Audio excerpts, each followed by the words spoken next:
ब्रह्मा जी के द्वारा परम तत्व के रूप में भगवान शिव की महत्ता का प्रतिपादन, उनकी कृपा से ही सब साधनों का फल बताना तथा उनकी आज्ञा से सब मुनियों का नैमिषारण्य में आना।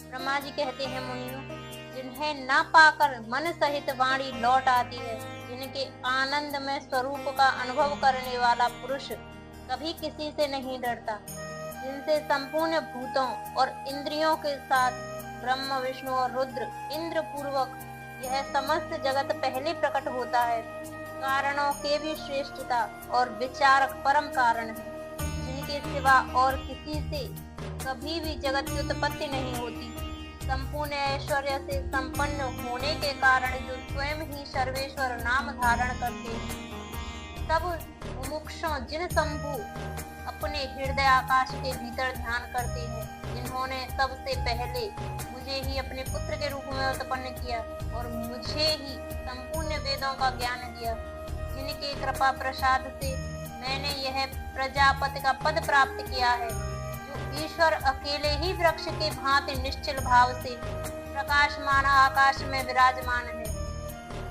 जिन परम पुरुष परमात्मा ने यह संपूर्ण जगत परिपूर्ण है, जो अकेले ही बहुत से निष्क्रिय जीवों के शासक एवं उन्हें सक्रियता प्रदान करने वाले, जो महेश्वर एक बीज को अनेक रूपों में परिणत कर देते हैं, जो सबका शासन करने वाले ईश्वर इन जीवों सहित इन समस्त लोकों को वश में रखते हैं, सब रूपों में जो एकमात्र भगवान रुद्र ही है, दूसरा कोई नहीं है, जो सदा ही मनुष्यों के हृदय में भलीभांति प्रविष्ट होकर स्थित है, जो स्वयं संपूर्ण विश्व को देखते हुए भी दूसरों से कदापि लक्षित नहीं होते और सदा समस्त जगत के अधिष्ठाता हैं, जो अनंत शक्तिशाली एकमात्र भगवान रुद्र काल से मुक्त समस्त कारणों पर भी शासन करते हैं, जिनके लिए न दिन है न रात है, जिनके समान कोई भी नहीं है, फिर अधिक तो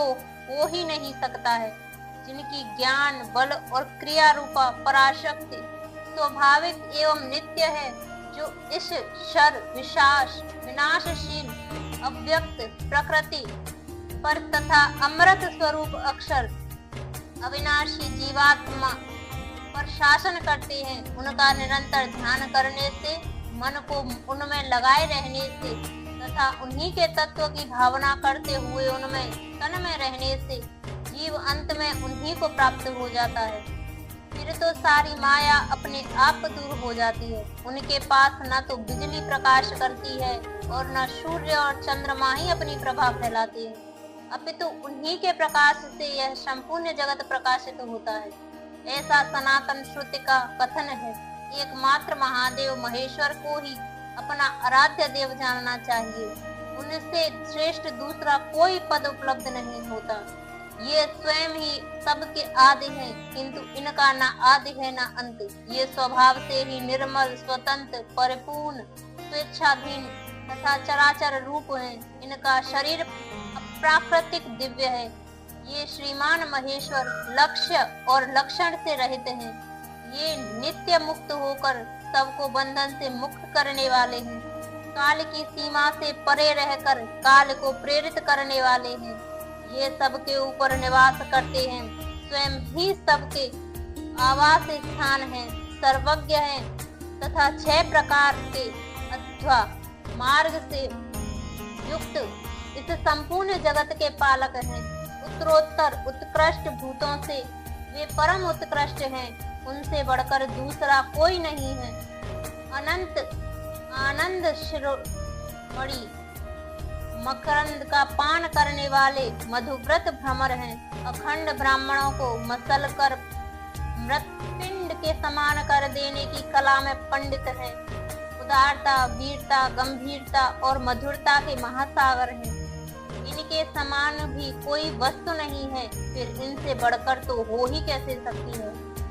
ये उपमार रहित हैं, समस्त प्राणियों के राजाधिराज के रूप में विराजमान हैं।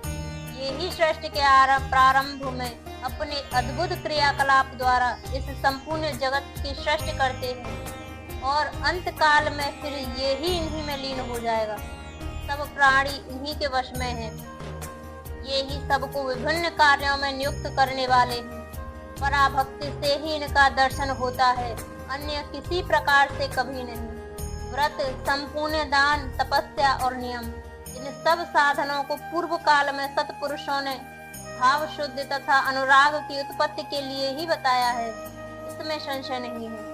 मैं भगवान विष्णु, रुद्र देव तथा दूसरे देवता एवं असुर आज भी उग्र तपस्या के द्वारा उनके दर्शन की इच्छा रखते हैं। धर्म भ्रष्ट, मूढ़, दुष्ट और घृणित आचार विचार करने वाले लोगों को तो उनका दर्शन होना असंभव है। भक्तजन भीतर और बाहर भी उन्हीं का पूजन एवं ध्यान करते हैं। यह रूप 3 प्रकार का है, स्थूल, सूक्ष्म और इन दोनों से परे। हम सब देवता आदि जिस रूप को प्रत्यक्ष देखते हैं वह स्थूल है। सूक्ष्म रूप का दर्शन केवल योगियों में होता है और उससे भी परे जो नित्य ज्ञान स्वरूप आनंदमय तथा अविनाशी भगवत स्वरूप है, वह उसमें निष्ठा रखने वाले भजन परायण भक्तों को ही दृष्टि में आता है। भगवत व्रत का आश्रय लेने वाले भक्त ही उसको देख पाते हैं। इस विषय में अधिक कहने से क्या लाभ। गुहा से भी गुहातर एवं उत्कृष्ट साधन है भगवान शिव के प्रति भक्ति। जो उस भक्ति से युक्त है वह संसार बंधन से मुक्त हो जाता है, इसमें संदेह नहीं है। वह भक्ति भगवान शिव की कृपा से ही उपलब्ध होती है और उनकी कृपा से भक्ति से ही संभव होती है। इस प्रकार ये दोनों एक दूसरे के आश्रित हैं। ठीक वैसे ही जैसे अंकुर से बीज और बीज से अंकुर होता है, जीव को भगवत कृपा से ही सर्वत्र सिद्धियां मिलती हैं। संपूर्ण साधनों में अंत में भगवान की कृपा साध्य है।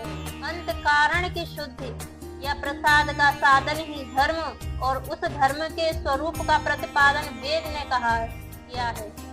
वेदों के अभ्यास से पहले के पुण्य और पापों में समता आती है। उस समता से प्रसाद, प्रसन्नता या अंत शुद्धि का संपर्क प्राप्त होता है और उससे धर्म की वृद्धि होती है। धर्म की वृद्धि से पशु जीव के पापों का क्षय होता है। इस तरह जिसके पाप क्षीण हो गए हैं, उस जीव को अनेक जन्मों के अभ्यास से क्रमशः उमा महेश्वर के तत्व का ज्ञान प्राप्त होकर उसके हृदय में उनके प्रति भक्ति का उदय होता है। उस भक्ति भाव के अनुरूप ही महेश्वर के कृपा प्रसाद का उद्रेक होता है। उस प्रसाद से कर्मों का त्याग होता है। कर्मों के त्याग का अभिप्राय उनके फलों के त्याग से होता है, कर्मों के स्वरूप त्याग से नहीं। अतः यह सिद्ध हुआ कि कर्म फलों के त्याग से शिव धर्म में मंगलमयी प्रवृत्ति होती है। इसलिए शिव का कृपा प्रसाद प्राप्त करने के उद्देश्य से तुम सब लोग अपने स्त्री पुत्रों और अग्नियों के साथ वाणी और मन के दोषों से रहित होकर एकमात्र भगवान शिव का ही ध्यान करते रहो। उन्हीं में निष्ठा रखकर उनके भजन में तत्पर हो जाओ। उन्हीं में मन लगाकर उनके आश्रित होकर रहो। सब कार्य करते हुए मन से उन्हीं का चिंतन किया करो। 1 सहस्त्र दिव्य वर्षों के लिए दीर्घ काल का यज्ञ का आरंभ करके उसे पूर्ण करो। यज्ञ के अंत में मंत्र द्वारा आवाहन करने पर साक्षात वायु देवता वहां पधारेंगे। फिर वे ही तुम सब लोगों के कल्याण का साधन एवं उपाय बताएंगे। तत्पश्चात तुम सब लोग परम सुंदर पुण्यमयी वाराणसी पुरी को जाना, जहाँ पिनाक पाणी श्रीमान भगवान विश्वनाथ भक्तजनों पर अनुग्रह करने के लिए देवी पार्वती के साथ वहाँ विहार करते हैं। द्विजोत्तमो, वहाँ तुम्हें बड़ा भारी आश्चर्य दिखाई देगा। उस आश्चर्य को देखकर तुम फिर मेरे पास आना, तब मैं तुम्हें मोक्ष का उपाय बताऊंगा। उस उपाय से एक ही जन्म में मुक्ति तुम्हारे हाथ में आ जाएगी, जो अनेक जन्मों के संसार बंधन से छुटकारा दिलाने वाली होगी। यह मैंने मनोमय चक्र का निर्माण किया है। इस चक्र को मैं यहाँ छोड़ता हूँ। जहाँ जाकर इसकी नेमी विशीर्ण हो जाए, टूट फूट जाए, वहीं तपस्या के लिए शुभ देश है। ऐसा कहकर पितामह ब्रह्मा ने उस सूर्य तुल्य तेजस्वी मनोमय चक्र की ओर देखा और महादेव जी को प्रणाम करके उससे छोड़ दिए। वे सब ब्राह्मण उन लोकनाथ ब्रह्मा जी को प्रणाम करके उस स्थान को चले दिए जहाँ उस चक्र की नेमी जीर्ण शीर्ण होने वाली थी। ब्रह्मा जी का फेंका हुआ वह सुंदर चक्र मनोहर शिलाखंडों से युक्त एवं निर्मल एवं स्वादिष्ट जल से पूर्ण किसी वन में गिरा।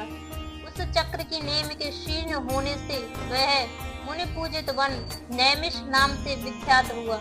अनेक यक्ष गंधर्व और विद्याधर वहां आकर रहने लगे। पूर्व काल में जगत की सृष्टि की इच्छा रखने वाले विश्व इष्टा एवं गार्हपत्य अग्नि के उपासक ब्रह्मज्ञ प्रजापतियों में वही दिव्य यज्ञ का आरंभ किया। वही शब्द शास्त्र, अस्त्र शास्त्र तथा न्याय शास्त्र के ज्ञाता विद्वान महर्षियों ने शक्ति, ज्ञान और क्रियाओं योग के द्वारा शास्त्रीय विधि का अनुष्ठान किया। उसी स्थान पर वेद वेत्ता विद्वान सदा वाद और जल्प के बल से युक्त वचनों द्वारा अतिवाद करने वाले वेद बहिष्कृत नास्तिकों को पराहत या पराजित करते हैं। तभी से नैमिषारण्य ऋषियों की तपस्या के योग्य स्थान बन गया। स्फटिक मणि में पर्वत की शिलाओं से झरते हुए अमृत के समान मधुर एवं स्वच्छ जल के कारण वह वन बड़ा रमणीय प्रतीत होता है। वहाँ प्राय अत्यंत रसीले फल देने वाले वृक्ष हैं तथा उस वन में हिंसक जीव जंतुओं का अभाव है।